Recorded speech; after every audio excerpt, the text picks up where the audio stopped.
My name is Adorabelle Namigadde. I go to Wayne State University and I study journalism.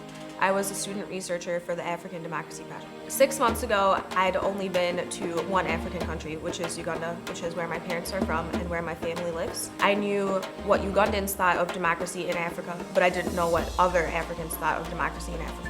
My thoughts of democracy evolved over the course. Before we went to Ghana, we spent the semester studying Ghana's history, political history, especially Kwame Nkrumah, the first president. I think Ghana had a very different journey from Uganda, and so I started to wonder how different would Uganda and Ghana be once I actually set foot there.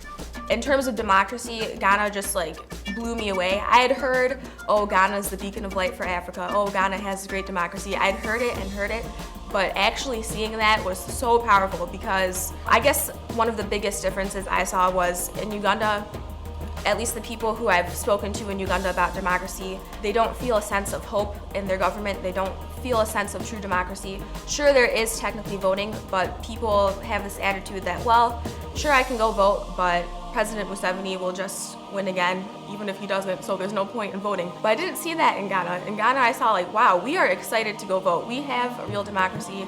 We're going to go propagate our society, our government.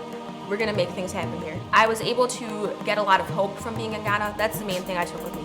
You know, it's easy to see democracy in the US, for example, because I'm used to seeing democracy in the US, and I've always seen it. But I've always heard, oh, Africa, most countries in Africa don't have democracy. So when I was able to go to Ghana and see people on election day standing in long lines to wait, that was so amazing to me.